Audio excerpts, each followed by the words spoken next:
ஓம் சாந்தி. முரளி தேதி 3-10-2025. காலை முரளி பாப்தாதா மதுபன். இனிமையான குழந்தைகளே, உண்மையிலும் உண்மையான விட்டில் பூச்சிகளான நீங்கள் இப்போது ஜோதியில் பலியாகின்றீர்கள். இந்த பலியாவதன் நினைவு சின்னமே தீபாவளி ஆகும். கேள்வி: பாபா தன் குழந்தைகளுக்கு என்ன செய்தியை சொல்லியிருக்கின்றார்? பதில்: ஆத்மாக்களாகிய நீங்கள் நிர்வாண தாமத்திலிருந்து எப்படி வந்தீர்கள் மற்றும் நான் எப்படி வருகின்றேன் என்பதை பாபா சொல்லியிருக்கின்றார். நான் யார், என்ன செய்கின்றேன், எப்படி ராம ராஜ்யத்தை ஸ்தாபனை செய்கின்றேன், எப்படி குழந்தைகளாகிய உங்களை ராவணன் மீது வெற்றி கொள்ள வைக்கின்றேன் என்ற அனைத்தையும் குறித்து இப்போது குழந்தைகளாகிய உங்களுக்கு தெரியும். உங்களுடைய ஜோதி இப்போது ஏற்றப்பட்டுள்ளது. பாடல்: நீயே தாயும் தந்தையும். ஓம் சாந்தி. இனிமையிலும் இனிமையான ஆன்மீக குழந்தைகள், பாடலை கேட்டீர்கள். ஆத்மாக்கள் இந்த ஸ்தூலமான கர்மேந்திரியங்கள் மூலம் பாடலை கேட்டீர்கள். பாடலில் முதலில் சரியாக இருந்தது, பிறகு பக்தியின் வார்த்தைகள் இருந்தன. உங்களின் பாதத்தில் தூசியாக உள்ளோம் என பாடியிருக்கின்றனர். இப்போது குழந்தைகள் பாதத்தின் தூசியாக இருக்க முடியாது. இது தவறாகும். தந்தை குழந்தைகளுக்கு சரியான வார்த்தைகளை புரிய வைக்கின்றார். குழந்தைகள் எங்கிருந்து வந்திருக்கின்றனரோ தந்தை வருவதும் அங்கிருந்துதான். அது நிர்வாண தாமமாகும். அங்கிருந்து அனைவரும் வருவது பற்றிய செய்தியை குழந்தைகளுக்கு சொன்னேன். நான் வருவது எவ்வாறு, வந்து என்ன செய்கின்றேன் என்பது குறித்தும் சொன்னேன். ராம ராஜ்யத்தை ஸ்தாபனை செய்வதற்காக ராவணன் மீது வெற்றி பெற செய்கின்றார். குழந்தைகள் அறிவார்கள், ராம ராஜ்யம் மற்றும் ராவண ராஜ்யம் இந்த பூமியில்தான் வரும் என சொல்வோம். நீங்கள் உலகின் எஜமானன் ஆகின்றீர்கள். பூமி, ஆகாயம், சூரியன் முதலான அனைத்தும் உங்கள் கைகளில் வந்துவிடுகின்றன. ஆக ராம ராஜ்யம் முழு உலகின் மீது, ராம ராஜ்யம் கூட முழு உலகின் மீது உள்ளது என சொல்கின்றோம். ராவண ராஜ்யத்தில் எவ்வளவு கோடிக்கணக்கில் உள்ளனர்? ராம ராஜ்யத்தில் குறைவாகவே இருப்பார்கள். பிறகு மெல்ல மெல்ல வளர்ச்சி அடையும். ராவண ராஜ்யத்தில் வளர்ச்சி அதிகம் அடைகின்றனர். ஏனெனில் மனிதர்கள் விகாரிகள் ஆகிவிடுகின்றனர். ராம ராஜ்யத்தில் நிர்விகாரியாக இருக்கின்றனர். மனிதர்களின் கதைதான் ஆகும். ஆக ராமனும் எல்லைக்கு அப்பாற்பட்ட எஜமானன், ராவணனும் எல்லைக்கு அப்பாற்பட்ட எஜமான். இப்போது எவ்வளவு நிறைய தர்மங்கள் இருக்கின்றன. பல தர்மங்களின் விநாசம் என பாடவும் பட்டுள்ளது. பாபா மரத்தை குறித்தும் கூட புரிய வைக்கின்றார். இப்போது தசரா கொண்டாடுகின்றனர். ராவணனை எரிக்கின்றனர். இது எல்லைக்கு உட்பட்ட எரித்தல் ஆகும். உங்களுடையது எல்லைக்கு அப்பாற்பட்டது. ராவணனையும் கூட பாரதவாசிகள் தான் எரிக்கின்றனர். வெளிநாடுகளில் கூட எங்கெங்கு பாரதவாசிகள் அதிகமாக இருக்கின்றார்களோ அங்கெல்லாம் கூட எரிப்பார்கள். அது எல்லைக்கு உட்பட்ட தசரா ஆகும். இலங்கையின் ராவணன் ராஜ்யம் செய்து கொண்டிருந்தான். சீதையை கடத்தி இலங்கைக்கு சென்று விட்டான் என்று காட்டுகின்றனர். இவை எல்லைக்கு உட்பட்ட விஷயங்களாகும். இப்போது முழு உலகின் மீதும் ராவண ராஜ்யம் உள்ளது என தந்தை சொல்கின்றார். ராம ராஜ்யம் இப்போது இல்லை. ராம ராஜ்யம் என்பது ஈஸ்வரனால் உருவாக்கப்பட்டது என்று அர்த்தம். சத்யுகம் ராமராஜ்யம் எனப்படுகிறது. மாலையை உருட்டுகின்றனர். ரகுபதி ராகவ ராஜாராம் என சொல்கின்றனர். ஆனால் ராஜா ராமனை நினைக்கவில்லை. யார் முழு உலகின் சேவை செய்கின்றாரோ அவரது மாலையை உருட்டி நினைக்கின்றனர். பாரதவாசிகள் தசராவிற்கு பிறகு தீபாவளியை கொண்டாடுகின்றனர். தீபாவளியை ஏன் கொண்டாடுகின்றனர்? ஏனெனில் தேவதைகளின் முடிசூட்டு விழா நடக்கிறது. முடிசூடும் விழா நடக்கும் நேரத்தில் நிறைய தீபங்கள் ஏற்றி வைக்கின்றனர்.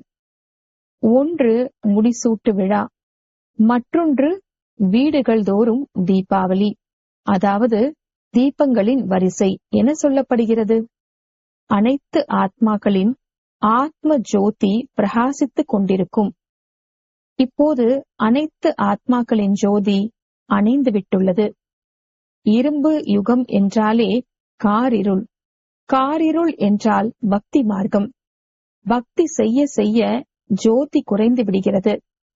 மற்றபடி அந்த தீபாவளி என்பது செயற்கையானது. பட்டாபிஷேகம் நடக்கிறது என்பதற்காக பட்டாசுகள் வெடிக்கிறார்கள் என்பதல்ல. தீபாவளி என்று லக்ஷ்மியை அழைக்கின்றார்கள், பூஜை செய்கின்றார்கள். இது பக்தி மார்க்கத்தின் பண்டிகையாகும். ராஜாக்கள் யாராவது சிம்மாசனத்தில் அமர்கின்றனர் என்றால் அதற்காக முடிசூட்டு விழா மிகவும் விமர்சையாக கொண்டாடப்படுகிறது. இவை அனைத்தும் எல்லைக்கு உட்பட்டவை. இப்போது எல்லைக்கு அப்பாற்பட்ட விநாசம், உண்மையிலும் உண்மையான தசரா நடக்க வேண்டியுள்ளது. தந்தை அனைவரின் ஜோதியை ஏற்றுவதற்காக வந்துள்ளார். மனிதர்கள் தன் ஜோதி பெரிய ஜோதியுடன் கலந்துவிடும் என புரிந்து கொள்கின்றனர். பிரம்ம சமாஜத்தினரின் கோவிலில் எப்போதும் ஜோதி எரிந்து கொண்டிருக்கும். வீட்டில் பூச்சி இருந்தாலும் ஜோதியை ஏற்றி வந்து அதில் விழுந்து பலியாகி விடுவது போல நம்முடைய ஆத்மாவும் இப்போது பெரிய ஜோதியில் ஐக்கியமாகிவிடும் என்று புரிந்து கொள்கின்றனர். இப்படி ஓர் உதாரணம் உருவாக்கப்பட்டுள்ளது. நீங்கள் அரைக்கல்ப காலத்து பிரியதர்ஷினிகள். நீங்கள் வந்து ஒரு பிரியதர்ஷனிடம் பலியாகின்றீர்கள். எரிந்து போகும் விஷயமல்ல. உலகில் காதலன் காதலியாக இருக்கின்றார்கள் என்றால் ஒரு காதலன் ஒரு காதலி ஆகிவிடுகின்றனர். ஆனால் இங்கே அவர் ஒருவர்தான் மணமகன், அதாவது பாபாதான் மணமகன். மற்ற அனைவரும் மணமகள்கள் ஆவார்கள். மணமகள்கள் அந்த மணமகனை பக்தி மார்க்கத்தில் நினைவு செய்து கொண்டே இருந்தனர். பிரியதர்ஷனே, நீங்கள் வந்தீர்கள் என்றால் நாங்கள் உங்கள் மீது பலியாகி விடுவோம். உங்களை தவிர நாங்கள் யாரையும் நினைவு செய்ய போவதில்லை. இது உங்களுடைய ஷரீர சம்பந்தப்பட்ட அன்பு அல்ல. அந்த மணமகன் மணமகளுடைய அன்பு ஷரீர சம்பந்தப்பட்டதாக இருக்கும். ஒருவர் மற்றவரை பார்த்து கொண்டு மட்டும் இருப்பார்கள். பார்த்ததனாலேயே திருப்தி அடைந்தவர்களாக ஆகிவிடுகின்றனர். இங்கேயோ ஒருவர் மணமகன், மற்றவர்கள் அனைவரும் மணமகள்கள். அனைவரும் தந்தையை நினைவு செய்கின்றனர். சிலர் இயற்கை முதலியவைகளை நம்புகின்றனர். என்றாலும் கூட ஓ இறைவா, ஓ பகவானே என வாயிலிருந்து கண்டிப்பாக வெளிப்படுகிறது.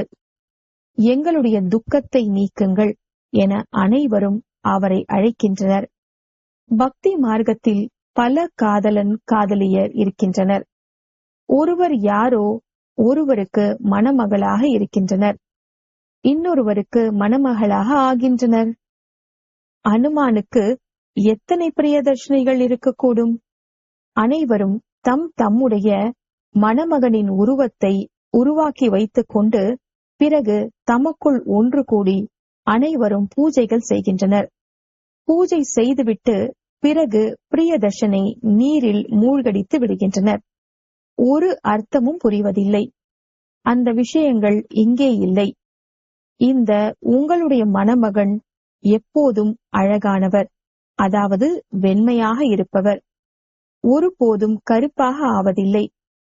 பிரியமானவராகிய தந்தை வந்து அனைவரையும் வெள்ளையாக, அதாவது தூய்மையாக ஆக்குகின்றார். நீங்களும் பிரயாணிகள் தானே? தூர தேசத்திலிருந்து வந்து இங்கே நடிப்பை நடிக்கின்றீர்கள். உங்களுக்குள் வரிசை கிரமமான முயற்சியின்படி புரிந்து கொள்கின்றனர். இப்போது நீங்கள் திரிகாலதரிசியாக ஆகியுள்ளீர்கள்.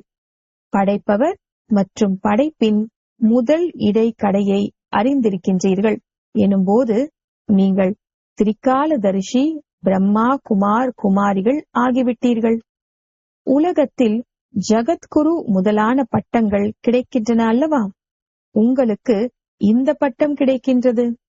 உங்களுக்கு சுய தரிசன சக்கரதாரி என அனைத்தையும் விட நல்ல பட்டம் கிடைக்கிறது. பிராமணர்களாகிய நீங்கள் மட்டும் சுய தரிசன சக்கரதாரிகளா அல்லது சிவபாபாவுமா? அதாவது சிவபாபாவும் கூடதான்.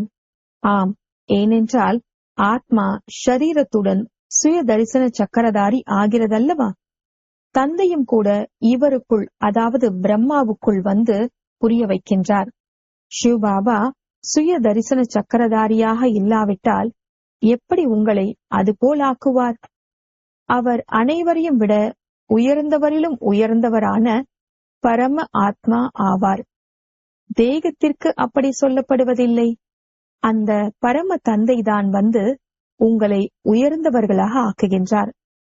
ஆத்மாக்களை தவிர வேறு யாரும் சுய தரிசன சக்கரதாரியாக ஆக முடியாது. எந்த ஆத்மாக்கள்? பிராமண தர்மத்தில் இருப்பவர்கள். சூத்ர தர்மத்தில் இருந்தபோது தெரிந்திருக்கவில்லை. இப்போது தந்தை மூலமாக நீங்கள் தெரிந்து கொண்டுள்ளீர்கள். எவ்வளவு நல்ல நல்ல விஷயங்கள்! நீங்கள் தான் கேட்டு மகிழ்ச்சி அடைகின்றீர்கள். வெளியில் உள்ளவர்கள் இந்த விஷயங்களை கேட்டால் ஆச்சரியப்படுவார்கள். ஓ, இது மிகவும் உயர்ந்த ஞானமாக உள்ளது. நல்லது, நீங்களும் கூட இதுபோல் சுயதரிசன சக்கரதாரியாக ஆகிவிட்டீர்கள் என்றால் பிறகு சக்கரவர்த்தி ராஜாவாக உலகின் எஜமானனாக ஆகிவிடுவீர்கள். இங்கிருந்து வெளியில் சென்றால் அவ்வளவுதான். மாயை அந்த அளவு பலசாலியாக உள்ளது. இங்கு பேசும் பேச்சு இங்கேயே தங்கிவிடுகின்றது. கர்ப்பத்தில் இருக்கும் குழந்தை வாக்குறுதி கொடுத்துவிட்டு வெளியில் வருகிறது. ஆனாலும் அங்குள்ள பேச்சு அங்கேயே நின்று விடுவது போல். நீங்கள் கண்காட்சிகள் முதலானவற்றில் புரிய வைக்கும் போது நன்றாக இருக்கிறது, நன்றாக இருக்கிறது என சொல்கின்றனர். ஞானம் மிகவும் நன்றாக உள்ளது. நான் இப்படியெல்லாம் முயற்சி செய்வேன், இதை செய்வேன் என்றெல்லாம் சொல்கின்றனர். அவ்வளவுதான். அங்கு சொன்ன பேச்சு அங்கேயே நின்று விடுகிறது. என்றாலும் கூட கொஞ்சமாவது அந்த தாக்கம் இருக்கவே செய்யும். அவர்கள் பிறகு வரவே மாட்டார்கள் என்பதல்ல. மரம் வளர்ச்சி அடைந்தபடி இருக்கும். மரம் வளர்ச்சி அடைந்துவிட்டது என்றால் பிறகு அனைவரையும் ஈர்க்கும். இப்போது இது கொடுமையான நரகமாக உள்ளது. கருட புராணத்திலும் இப்படிப்பட்ட சுவாரஸ்யமான விஷயங்கள் எழுதியுள்ளனர். கொஞ்சமாவது பயம் இருக்கட்டும் என்று அதை மனிதர்களுக்கு எடுத்து சொல்கின்றனர். மனிதர்கள் பாம்பு, தேள் முதலானவைகளாக ஆகின்றனர் என்பது போன்ற கருத்துக்கள் அதிலிருந்துதான் வெளிப்பட்டன. நான் உங்களை விஷம் நிறைந்த நரகத்தில் இருந்து மீட்டு பார்க்கடலுக்கு அனுப்பி வைக்கின்றேன் என பாபா சொல்கின்றார். உண்மையில் நீங்கள் சாந்தி தாமத்தில் வசிப்பவர்களாக இருந்தீர்கள். பிறகு சுகதாமத்தில் நடிப்பை நடிப்பதற்காக வந்தீர்கள். இப்போது நாம் மீண்டும் சாந்தி தாமத்திற்கும் சுகதாமத்திற்கும் செல்கின்றோம். இந்த தாமங்கள், அதாவது நம் வீடு மற்றும் ஸ்வர்க்கத்தை நினைவு செய்வீர்கள் தானே? தாயும் நீயே, தந்தையும் நீயே என பாடவும் செய்கின்றனர். அந்த அளவிற்கு சுகம் சத்யுகத்தில்தான் இருக்கிறது.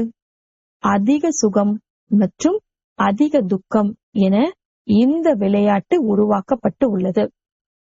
விஷ்ணு அவதாரத்தையும் காட்டுகின்றனர். லக்ஷ்மி நாராயணனின் ஜோதி மேலிருந்து வருவது போல காட்டுகின்றனர். மேலிருந்து ஷரீரதாரிகள் யாரும் வருவதில்லை. மேலிருந்து வருபவர்கள் அனைவருமே ஆத்மாக்கள் ஆவார்கள். ஆனால் ஈஸ்வரனின் அவதாரம் மிகவும் விசித்திரமானது. அவரே வந்து பாரதத்தை ஸ்வர்க்கமாக ஆக்குகின்றார். சிவ ஜெயந்தி என அவருடைய அவதாரத்தை பண்டிகையாக கொண்டாடுகின்றனர். ஒருவேளை பரம்பிதா பரமாத்மா சிவன்தான் முக்தி, ஜீவன் முக்தியின் ஆஸ்தி கொடுக்கின்றார் என்று தெரிந்து கொண்டால் பிறகு உலகிலும் இறை தந்தையின் பண்டிகையை கொண்டாடுவார்கள், அதாவது சிவ ஜெயந்தியை கொண்டாடுவார்கள். சிவ் பாபாவை விடுபட்டவர், வழிகாட்டி, அதாவது லிபரேட்டர், கைடு என புரிந்து கொள்ளும் போது எல்லைக்கு அப்பாற்பட்ட தந்தையின் நினைவார்த்தமாக பண்டிகை கொண்டாடுவார்கள். அவருடைய ஜென்மமே பாரதத்தில் ஏற்படுகிறது. சிவ ஜெயந்தியும் பாரதத்தில் கொண்டாடுகின்றனர். ஆனால் முழுமையான அறிமுகம் இல்லாததால் விடுமுறையும் கொடுப்பதில்லை. அனைவருக்கும் சத்கதியை வழங்கக்கூடியவர், அலௌகிக காரியம் வந்து செய்யக்கூடிய அவருடைய ஜென்ம பூமியில் அவருடைய பிறந்த நாளையும் தீர்த்த யாத்திரையையும் மிகவும் அதிக அளவில் கொண்டாட வேண்டும். உங்களுடைய நினைவார்த்த கோவில்களும் கூட இங்கேதான் உள்ளன. ஆனால் சிவபாபா தான் வந்து விடுவிப்பவராகவும் வழிகாட்டியாகவும் ஆகின்றார் என்பது யாருக்கும் தெரியாது. அனைத்து துக்கங்களிலும் இருந்து விடுவித்து சுகதாமத்திற்கு அழைத்து செல்லுங்கள் என அனைவரும் சொல்கின்றனர். ஆனால் உண்மையை புரிந்து கொள்வதில்லை. பாரதம் மிகவும் உயர்ந்ததிலும் உயர்ந்த கண்டமாகும். பாரதத்தின் மகிமை அபாரமானது என பாடப்பட்டுள்ளது. அங்கேதான் சிவபாபாவின் பிறவி ஏற்படுகிறது. அவரை யாருமே ஏற்பதில்லை. தபால் தலை, அதாவது ஸ்டாம்ப் வெளியிடுவதில்லை. பிறருடைய தபால் தலைகளை நிறைய வெளியிட்டபடி இருக்கின்றனர். அவருடைய மகத்துவம் அனைவருக்கும் தெரியும்படியாக எப்படி புரிய வைப்பது? வெளிநாட்டிலும் சந்நியாசி முதலானவர்கள் சென்று பாரதத்தின் பழமையான யோகத்தை கற்றுக் கொடுக்கின்றனர். நீங்கள் இந்த ராஜயோகம் குறித்து புரிய வைத்தால் உங்களுக்கு மிகவும் பெயர் கிடைக்கும். ராஜயோகத்தை யார் கற்பித்தது என்பது யாருக்கும் தெரியாது என்பதை சொல்லுங்கள். கிருஷ்ணரும் கூட அட்டயோகத்தை கற்பிக்கவில்லை. இந்த அட்டயோகம் சந்நியாசிகளுடையது ஆகும். நன்றாக எழுத படிக்க தெரிந்தவர்கள், தன்னை தத்துவ ஞானி என சொல்லிக் கொள்பவர்கள் இந்த விஷயங்களை புரிந்து கொண்டு முன்னேற வேண்டும். மேலும் நாங்களும் கூட சாஸ்திரங்களை படித்திருக்கின்றோம். ஆனால் தந்தை சொல்வதே சரியாகும், மற்ற அனைத்தும் தவறாகும் என அவர்கள் சொல்ல வேண்டும். மேலும் அவர்கள் இதையும் புரிந்து கொள்ள வேண்டும், இதுவே, அதாவது மதுபன், உயர்ந்ததிலும் உயர்ந்த தீர்த்த ஸ்தலமாகும். இங்கே தந்தை வருகின்றார். இது தர்ம பூமி எனப்படுகிறது என்பதை குழந்தைகளாகி நீங்கள் தெரிந்துள்ளீர்கள். தந்தையை அறிந்து கொண்டு உடல், மனம், பொருள் என அனைத்தும் இந்த சேவையில் ஈடுபடுத்தி விடுகிறீர்கள். தந்தைதான் அனைவரையும் விடுவிக்கின்றார், அனைவரையும் துக்கத்திலிருந்து விடுவிக்கின்றார். மற்ற தர்ம ஸ்தாபகர்கள் துக்கத்திலிருந்து விடுவிப்பதில்லை. அவர்கள் வருவதே அவருக்கு, அதாவது தந்தைக்கு பிறகுதான். அனைவரும் வரிசை கிரமமான நடிப்பை நடிக்க வருகின்றனர். நடிப்பை நடித்து நடித்து தமோ பிரதானமாக ஆகிவிட்டனர். பிறகு தந்தை வந்து சதோ பிரதானமாக ஆக்குகின்றார். ஆக இந்த பாரதம் எவ்வளவு உயர்ந்த தீர்த்த ஸ்தலமாக உள்ளது! பாரதம் அனைத்தையும் விட முதல் நம்பர் உயர்வான பூமியாகும். இது என்னுடைய ஜென்ம பூமியாகும் என தந்தை கூறுகின்றார். நான் வந்து அனைவருக்கும் சத்கதியை வழங்குகின்றேன். பாரதத்தை ஸ்வர்க்கமாக ஆக்கிவிடுகின்றேன். தந்தை ஸ்வர்க்கத்தின் எஜமானனாக ஆக்குவதற்காக வந்துள்ளார் என குழந்தைகளாகி நீங்கள் அறிவீர்கள். இப்படிப்பட்ட தந்தையை அன்புடன் நினைவு செய்யுங்கள். உங்களை கண்டு பிறகு இப்படிப்பட்ட கர்மம் செய்வார்கள். இதுவே அலௌகிகமான தெய்வீக கர்மம் என சொல்லப்படுகிறது. யாருக்கும் தெரியாது என புரிந்து கொள்ளாதீர்கள். உங்களுடைய இந்த படங்களை எடுத்து செல்லக்கூடியவர்களும் வெளிப்படுவார்கள். நல்ல நல்ல படங்கள் உருவாக்கினால் கப்பலை நிரப்பிக் கொண்டு எடுத்து செல்வார்கள். கப்பல் நிற்கும் இடங்களில் எல்லாம் இந்த படங்களை மாட்டி வைப்பார்கள். உங்களுடைய சேவை நிறைய நடக்க உள்ளது. மிகவும் உதவும் மனப்பான்மை மிக்கவர்கள், உண்டியலை நிரப்பக்கூடிய ராஜாதி ராஜாக்கள் கூட வருவார்கள். அவர்கள் இப்படிப்பட்ட காரியங்களை செய்யத் தொடங்குவார்கள். இந்த பழைய உலகத்தை மாற்றி புதிய உலகை ஸ்தாபனை செய்யக்கூடியவர்கள் யார் என அனைவருக்கும் தெரிய வேண்டும். உங்களுடைய புத்தியும் கீழானதாக இருந்தது. இப்போது நீங்கள் எவ்வளவு சுத்தமான புத்தி உள்ளவர்களாக ஆகியுள்ளீர்கள். நாம் இந்த ஞானம் மற்றும் யோக பலத்தின் மூலம் உலகை ஸ்வர்க்கமாக ஆக்குகின்றோம் என நீங்கள் அறிவீர்கள். மற்ற அனைவரும் முக்தி தாமத்திற்கு சென்று விடுவார்கள். நீங்களும் அதிகாரம் மிக்கவர்களாக, அதாவது அத்தாரிட்டியாக ஆக வேண்டும். எல்லைக்கு அப்பாற்பட்ட தந்தையின் குழந்தைகள் அல்லவா? நினைவின் மூலம் சக்தி கிடைக்கிறது. தந்தை உலகின் ஆல்மைட்டி அத்தாரிட்டி, அதாவது சர்வ வல்லமை கொண்டவர் என சொல்லப்படுகின்றார். அனைத்து வேத சாஸ்திரங்களின் சாரத்தை சொல்கின்றார். ஆக குழந்தைகளுக்கு சேவை செய்யும் ஊக்கம் எவ்வளவு இருக்க வேண்டும்? வாயிலிருந்து ஞான ரத்தினங்களை தவிர வேறு எதுவும் வெளிவரக்கூடாது. நீங்கள் அனைவரும் ஞான யோகத்தில் சிறந்தவர்கள். உலகம் முழுவதும் பச்சை பசேலென ஆகிவிடுவதை நீங்கள் பார்ப்பீர்கள். அனைத்தும் புதியவையாக. அங்கே துக்கத்தின் பெயர் கிடையாது. 5 தத்துவங்களும் கூட உங்களின் சேவையில் ஆஜராகி இருக்கும். இப்போது மற்றவர்கள் சேவைக்கு புறம்பாக, அதாவது டிஸ்சர்வீஸ் செய்கின்றனர். ஏனெனில் மனிதர்கள் தகுதியற்றவர்களாக உள்ளனர். தந்தை இப்போது தகுதி மிக்கவராக ஆக்குகின்றார். நல்லது. இனிமையிலும் இனிமையான காணாமல் போய் கண்டெடுக்கப்பட்ட செல்ல குழந்தைகளுக்கு தாயும் தந்தையுமான பாப்தாதாவின் அன்பு நினைவுகளும் காலை வணக்கமும். ஆன்மீக குழந்தைகளுக்கு ஆன்மீக தந்தையின் நமஸ்தே. ஆன்மீக தந்தைக்கு ஆன்மீக குழந்தைகளின் நமஸ்தே. தாரணைக்கான முக்கிய சாரம். முதலாவது, ஞானம் யோகம் மிக்கவராகி வாயிலிருந்து ஞான ரத்தினங்கள் தான் வெளிப்படுத்த வேண்டும். சேவையில் ஆர்வம் உள்ளவராக இருக்க வேண்டும். நினைவில் இருக்க வேண்டும் மற்றும் அனைவருக்கும் தந்தையின் நினைவை கொடுக்க வேண்டும். இந்த அலௌகிக காரியத்தை செய்ய வேண்டும். இரண்டாவது, உண்மையிலும் உண்மையான பிரியதர்ஷினி ஆகி ஒரு பிரியதர்ஷன் மீது அர்ப்பணமாக வேண்டும், அதாவது பலியாக வேண்டும். அப்போதுதான் உண்மையான தீபாவளி என்பது நடந்தேறும். வரதானம். உலக மகாராஜா என்ற பதவியை பிராப்தியாக அடையக்கூடிய அனைத்து சக்திகளின் சேமிப்புகளில் நிறைந்தவர் ஆகுக. உலக மகாராஜா என்ற பதவியை பிராப்தியாக அடையக்கூடிய அனைத்து சக்திகளின் சேமிப்புகளில் நிறைந்தவர் ஆகுக. விளக்கம். யார் உலக மகாராஜா என்ற பதவியை பிராப்தியாக அடையக்கூடிய ஆத்மாக்களோ அவரது முயற்சி தனக்காக மட்டுமே இருக்காது. தனது வாழ்வில் வரக்கூடிய தடைகள் அல்லது சோதனைகளில் தேர்ச்சி பெறுவது என்பது மிக பொதுவானது. ஆனால் யார் உலக மகாராஜா ஆகக்கூடிய ஆத்மாக்களோ அவர்களுக்கு இப்பொழுதிலிருந்தே அனைத்து சக்திகளின் சேமிப்பும் நிறைந்திருக்கும்.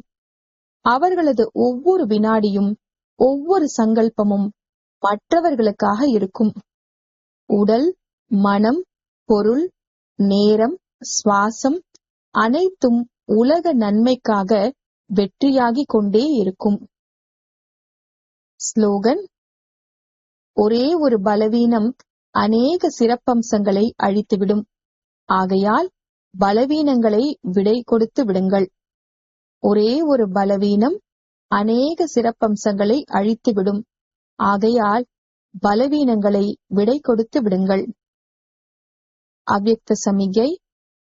தங்களுக்காகவும் மற்றும் அனைவருக்காகவும் மனதின் மூலம் யோகத்தின் சக்திகளை பயன்படுத்துங்கள். தனது சுபபாவனை, சிரேஷ்ட விருப்பம், சிரேஷ்ட விருத்தி, சிரேஷ்ட அதிர்வலைகள் மூலம் எந்த ஒரு இடத்தில் இருந்தாலும் கூட மனதின் மூலம் அநேக ஆத்மாக்களுக்கு சேவை செய்ய முடியும். இதற்கான விதி லைட் ஹவுஸ் மைட்டோஸ் ஆவதாகும். இதற்கு ஸ்தூல சாதனமோ வாய்ப்போ அல்லது நேரத்தின் பிரச்சனையோ கிடையாது. லைட் ஹவுஸ் மற்றும் மைட்டோஸ் ஆவது அவசியமாகும். ஓம் சாந்தி.